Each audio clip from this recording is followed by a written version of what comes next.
अस्सलाम वालेकुम व्यूअर्स, खुशखबरी सीरीज की नई एपिसोड में खुशामदीद। मैं हूं आपका मेज़बान अब्दुर्रहमान।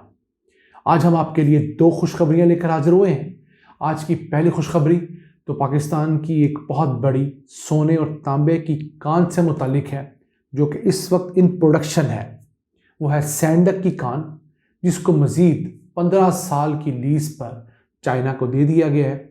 आज हम आपको बताएंगे कि अब तक इस कान से कितना सोना और तांबा मजमूई तौर पर मालियत के हिसाब से निकल चुका है और पाकिस्तान को उसमें कितना हिस्सा मिला है। जबकि आज की दूसरी खुशखबरी ये है, पंजाब की 5 डिवीजन्स के बाद छठी डिवीज़न जो है फैसलाबाद, उसको भी हेल्थ कार्ड जारी कर दिया गया है।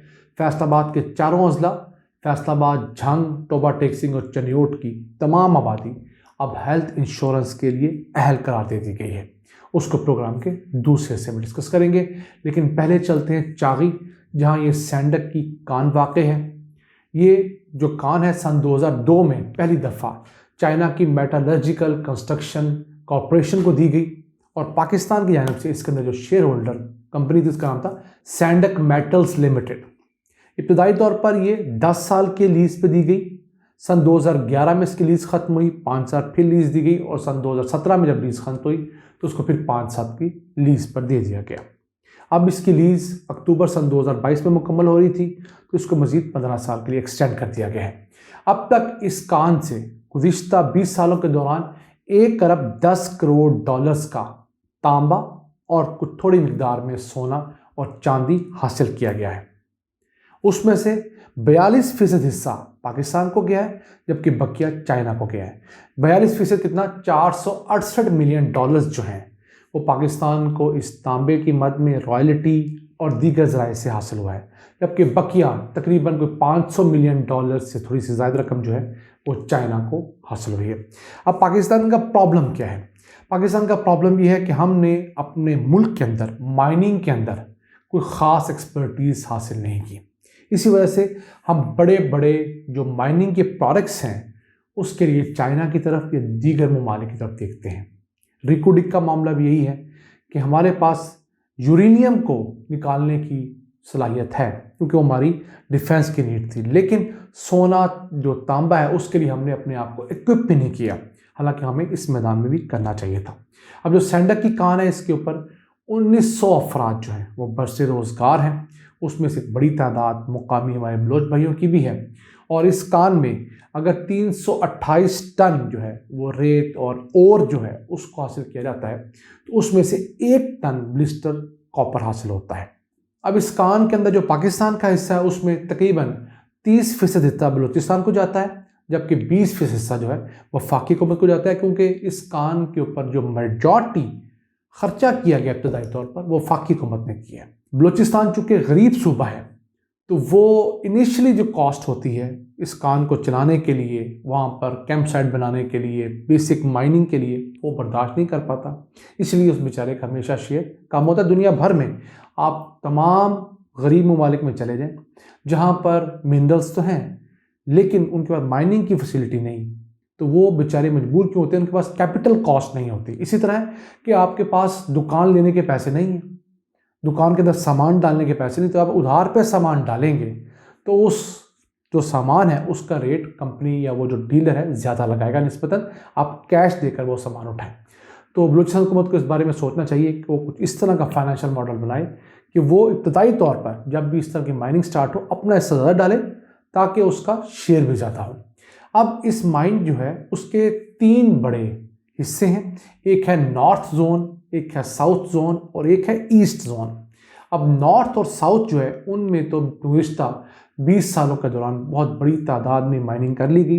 1 अरब 10 करोड़ डॉलर्स का तांबा, फिर थोड़ा सोना और चांदी हासिल की गई है। जो ईस्ट जोन है अभी उसके अंदर माइनिंग स्टार्ट होनी है, तो अब जो ये 15 साल की लीज मिली है ये ईस्ट जोन के लिए मिली है।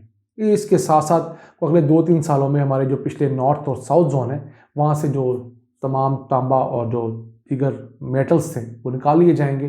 तो वैसे जो लाइफ बची है सैंडक की वो बची है 20 साल की, उनमें से 15 साल की लीज मिली है, 5 साल की मजीद उनको दी जाएगी। तो जो बलूचिस्तान का हिस्सा है उसको बढ़ाने के लिए समरी मूव कर दी गई। उम्मीद है कि अब बलूचिस्तान का हिस्सा मज़ीद बढ़ाया जाएगा।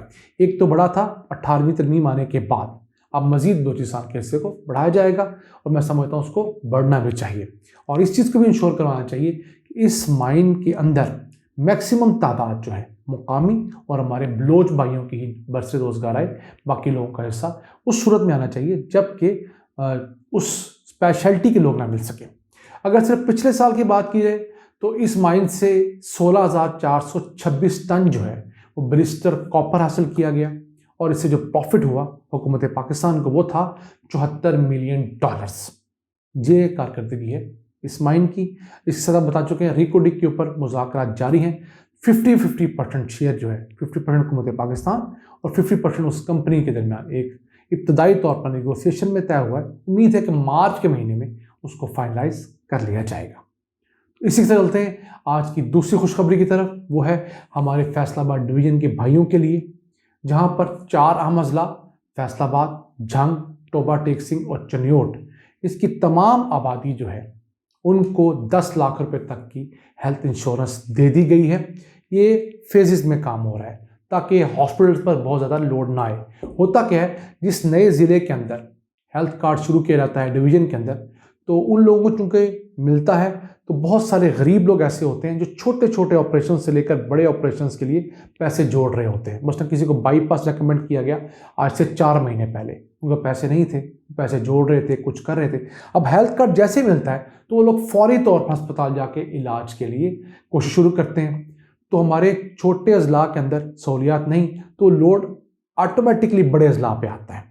तो उसको कूप अप करने के लिए किस्तों में किया जा रहा है ताकि जो पेशेंट लोड है उसको भी मैनेज किया जा सके और हॉस्पिटल्स भी हैं वो खुद को इक्विप कर सके। तो अब तक पंजाब की 75% आबादी जो है, जो 6 डिवीजन्स के अंदर रहती है, उनको ये हेल्थ इंश्योरेंस मिल चुकी है। सिर्फ 3 डिवीजन अब रह गए हैं। एक तो है मुल्तान डिवीजन जिनको 22 फरवरी को सहूलत मिलेगी, फिर है गुजरांवाला डिवीजन जिनको 22 मार्च को सहूलत मिलेगी, और आखिर में सरगोदा डिवीजन जो है उसको 31 मार्च तक सहूलत मिलेगी। अब तक 814 से जायद अस्पताल पूरे पाकिस्तान में सरकारी और प्राइवेट वो इस हेल्थ कार्ड के ऊपर मुत्तफिक हो चुके हैं। उन्होंने इनके साथ एग्रीमेंट किया है जिसको इम्पैनल्ड हॉस्पिटल कहते हैं।